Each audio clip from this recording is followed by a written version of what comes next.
Imagine looking your father in the eye and basically saying, I cannot wait for you to die. Like, I wish you were dead right now, so just give me my money. Right. Yeah. Which is, I mean, it's a horrifying thing to say even today. Oh, absolutely. But it's not just some rebellious teenager acting out, right? Mhm. Like in the ancient Middle East, that was essentially the equivalent of social murder. Oh, totally. It was unthinkable. And yet that is exactly how one of the most famous stories in history actually begins. Which brings us to our mission for today's deep dive. Welcome, everyone. We are so glad you're here. Glad to be diving into this one. It's a classic. It really is. Today we're looking at the parable of the prodigal son from Luke chapter 15. And look, when you think of a Sunday school lesson, you probably picture one of those old felt boards, Yeah. brightly colored cutouts, simple morality tales. The good guys, the bad guys. A very neat little lesson at the end. Exactly. You've heard it a dozen times. A rebellious kid runs away, blows his money, hits rock bottom, comes home, and his forgiving dad gives him a big hug. It's sweet. But today, our goal is to completely blow up that sanitized reading. Because that traditional reading, honestly, it misses so much. It really does.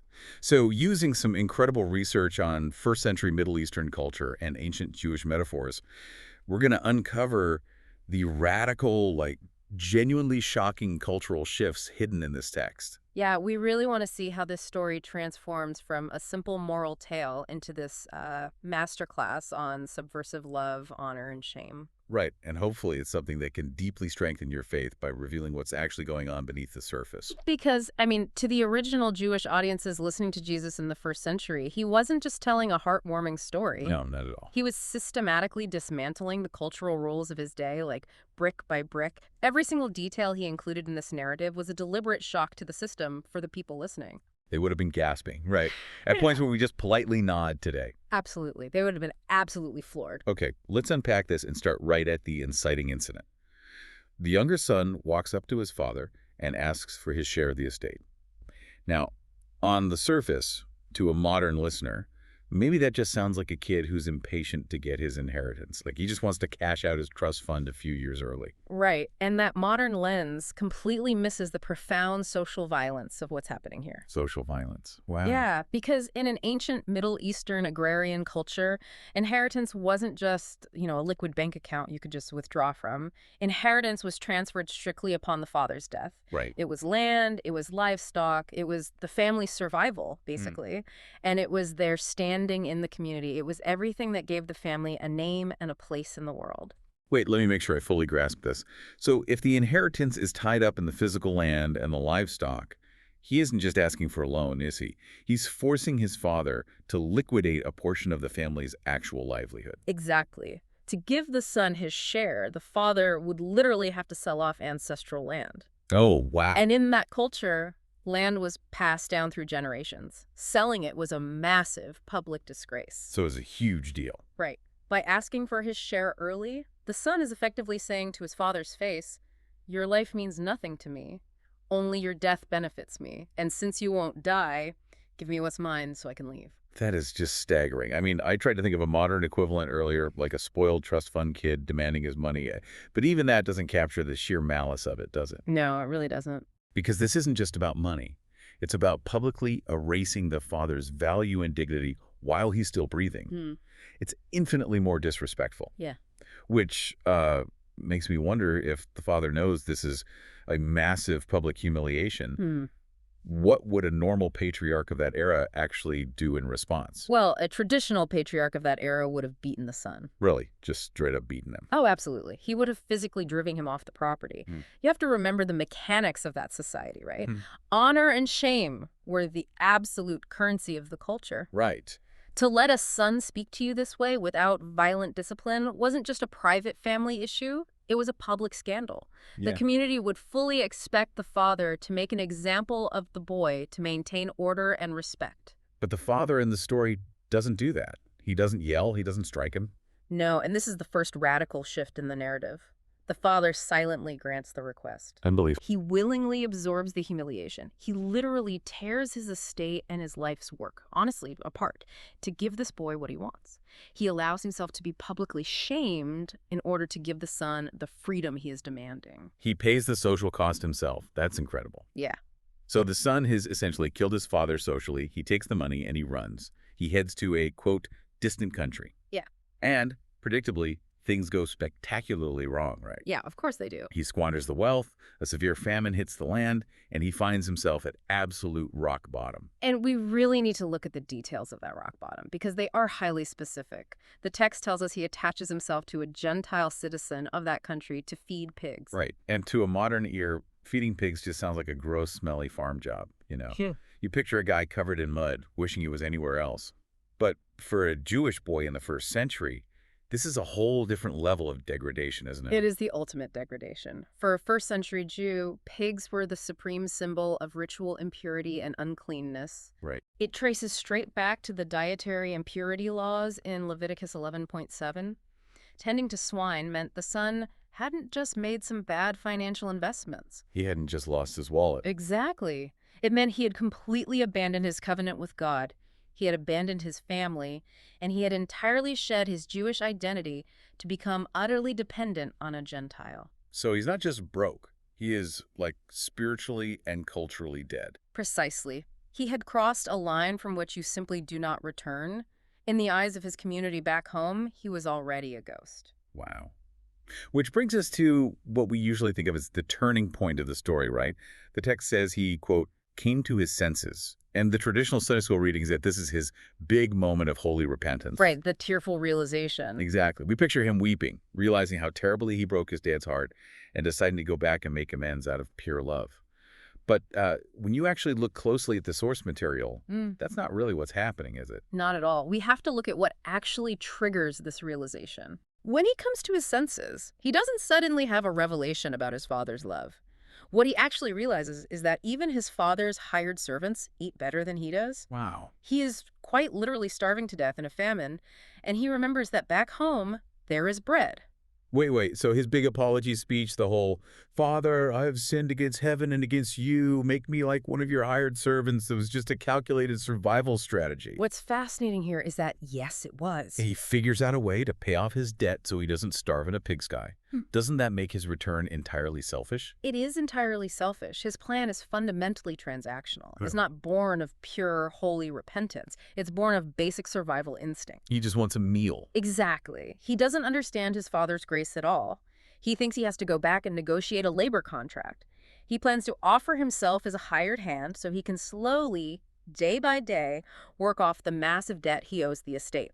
So he's still thinking in terms of economics and merit. Yeah. Like he thinks he can earn his way back into the perimeter of the family, even just as an employee. Right.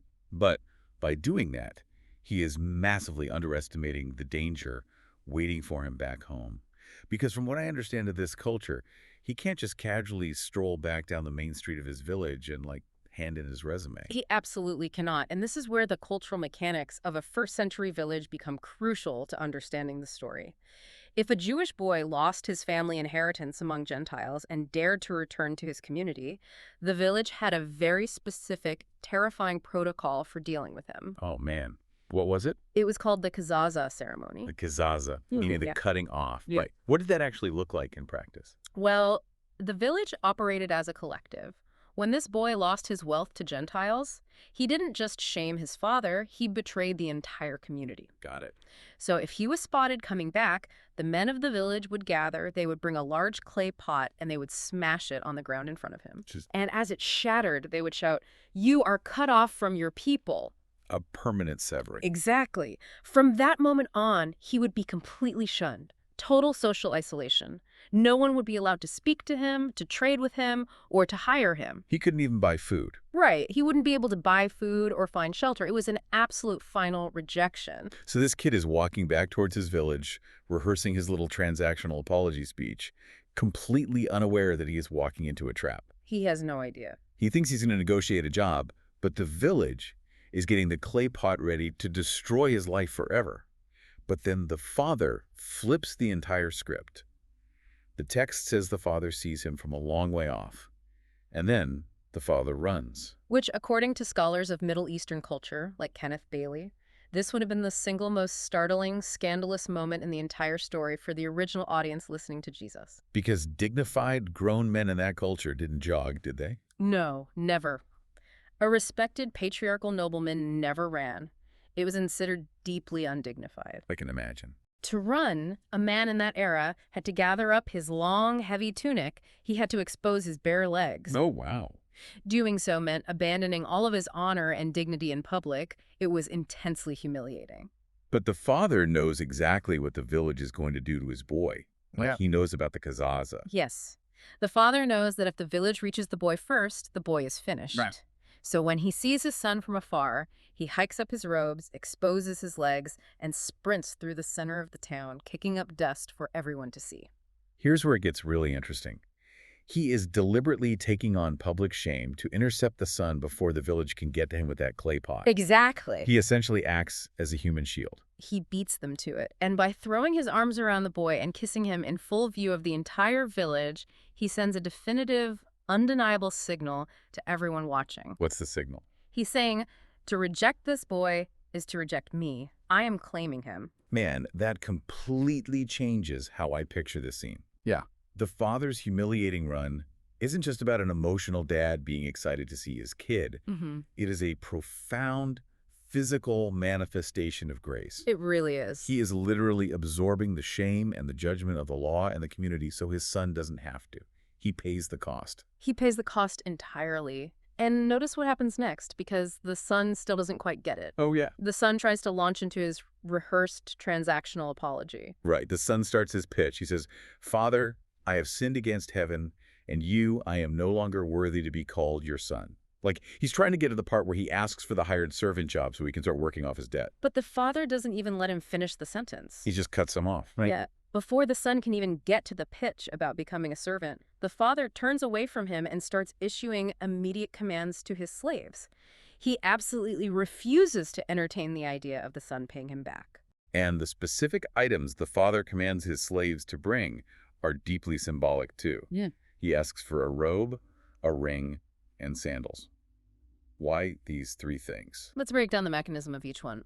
First, the best robe. Okay. This isn't just any nice piece of clothing pulled from a guest closet. In an ancient household, the best robe was the father's own robe. Wow. By taking his own robe and wrapping the son in it, the father is covering the boy's filth and shame with his own personal honor. It represents a complete, immediate restoration of his position in the family. Then comes the ring. The signet ring. Right. This was the ancient equivalent of a corporate credit card and a legal signature. Oh, I see. By placing it on the son's finger, the father instantly transfers the authority of the family name back to the boy. He can now do business on behalf of the family again. And finally, the sandals. Yeah. Which to us just sounds like he needed some shoes because he walked a long way. But it meant something entirely different back then. It was a crucial visual marker. Slaves and hired servants went barefoot. Yeah. Only free men and sons wore shoes in the house. By demanding sandals for the boy's feet, the father definitively, visibly rejects the son's offer to become a hired servant. It's like a guy showing up in dirty rags to beg for a job in the mailroom, hoping he can slowly work off $1 million embezzlement over the next 50 years. And before he can even finish his apology, the CEO interrupts him, hands him the keys to the corner office, gives him the corporate black card, and says, "Welcome back to the board of directors." That is exactly the dynamic. The son is restored entirely by unmerited grace. The father completely rejects the idea that the son could ever pay off his debt. The debt is forgiven, not financed. It's breathtaking when you see all those cultural mechanics working together. Now look, if this were a standard Hollywood movie, the music would swell right here, they'd walk into the feast, and the credits would roll. Happy ending. But it doesn't end there. No. The parable doesn't end with the younger son's return. There is a whole other act. And honestly, you could argue this next part is a true climax of the story. It is the climax, and to understand why, we have to look closely at who Jesus was actually talking to. This brings us to the older brother. Let's talk about that target audience. Why did Jesus tell this story in the first place? If you look at the very beginning of the chapter, Luke 15:2 gives us the context. Jesus was directing this parable specifically at the Pharisees and the religious scholars. The rule keepers. Exactly. These were the cultural elites, the strict rule keepers, and they were openly criticizing Jesus for eating and associating with sinners and tax collectors. For a Pharisee, eating with someone wasn't just a social event. Right. It meant you were identifying with them, which made you ceremonially unclean. So Jesus is eating with the rule breakers, the people who act exactly like the younger brother. Yes. And the older brother in the story is a direct mirror of those religious leaders. He represents the people who stayed home and kept all the rules. And the older brother is furious. He's out in the fields, he hears the music, finds out his disgraced younger brother is back and is being thrown a massive party, and he flat out refuses to go inside. His father has to come out to him, and the older brother just explodes. He says, "Look, all these years I've been slaving for you and never disobeyed your orders." Yeah, he's so bitter. Now, I'm going to push back here for a second because I think a lot of people listening secretly sympathize with the older brother. Doesn't he have a valid point? It's a common reaction, for sure. I mean, if I'm the older brother, I am furious too. I stayed. I worked the fields in the hot sun. I didn't bankrupt the family. I didn't shame our name. And this kid comes back after ruining everything and he gets a barbecue. It feels incredibly unfair. It does feel unfair if you view your relationship with the father as a contract. Yeah. And that is exactly what the older brother's dialogue reveals. Notice the specific word he uses, slaving. All these years I've been slaving for you. He doesn't view himself as a son who shared in the father's joy. He views himself as an employee trying to earn a wage. He thinks his strict obedience is a currency he is using to buy his father's favor and guarantee his inheritance. Which means he was trying to control the father through his good behavior, just like the younger brother tried to control the father through rebellion. They both just wanted the father's stuff. Exactly. The younger one broke the rules to get the wealth, and the older one followed the rules to get the wealth. Neither of them actually loved the father. If we connect this to the bigger picture, that is the profound theological breakthrough Jesus is offering to his audience here. There are actually two kinds of lostness in this story. Right. We always focus on the younger brother because his lostness is obvious. He was lost in his rebellion and his law-breaking. You can see him in the pigsty. It's visible. Right. But the older brother is equally lost. He is lost in his moral superiority, his entitlement, and his law-keeping. Both of them were completely alienated from the Father's heart. That's incredible. Jesus is telling the Pharisees, you can be just as lost sitting in the pew, perfectly following every single rule because you think God owes you a reward, as you can be out in the world breaking every rule. That completely flips the script on what it means to be good. And the father's response to this older, self-righteous son is just as culturally shocking as his response to the younger one, isn't it? It is, because think about what the father has to do to even have this conversation. He has to go outside. The father has to leave the party. He leaves his own feast, which in that culture was a celebration of his life and his honor, to go outside into the dark and plead with his angry older son. And culturally, for a patriarch to do that. It is another massive absorption of humiliation. Just howling it on. Yep. A patriarch shouldn't have to leave his own feast. He certainly shouldn't have to beg a son to enter. The older son's public refusal to come in is a massive insult to the father's honor in front of all the guests and the entire village. Yeah, that's a huge slight. But the father humbles himself all over again. He goes out into the dark to plead with the self-righteous son, just as he ran out in the daylight to shield the rebellious son. He relentlessly pursues both of them, no matter the cost to his own pride. And then the story just stops. It's a cliffhanger. It really is. We don't get to find out if the older brother drops his anger and goes into the party, or if he stays outside in the dark, clinging to his pride and his ledgers of who owes who.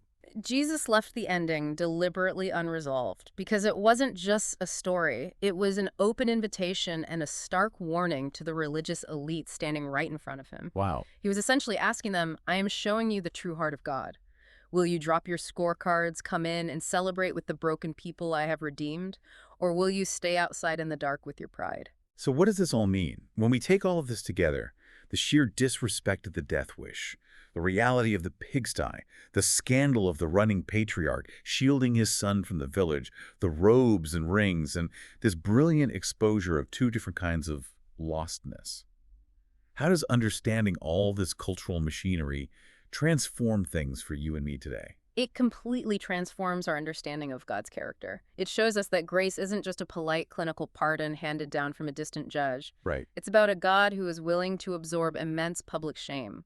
A God who will hike up his robes and sprint toward us, dismantling social norms and risking everything to bring us safely home. That's beautiful. And he does this relentlessly, whether we are the rebellious rule breaker wallowing in the mess we made, or the self-righteous rule keeper standing outside judging everyone else. The Father's grace is aggressively pursuing both. It really makes you rethink that old felt board. Mhm. You aren't just looking at a nice dad and a naughty kid. We're looking at a love that literally shatters the rules of society to restore the broken. Which leaves us with a final thought to mull over. Since Jesus left the story unresolved on purpose, the pen is kind of handed over to you, the listener. Yeah, it's up to you now. Ask yourself, which brother's lostness do you relate to more right now? Are you the one running away from the table, convinced you've made too much of a mess to ever come back? Or are you standing right outside the door judging the guest list, refusing to go inside because you're still trying to earn a seat that you already own? That's the real question. Something to think about. Thank you so much for joining us for this deep dive. Keep asking questions, keep looking past the surface, and we'll catch you next time.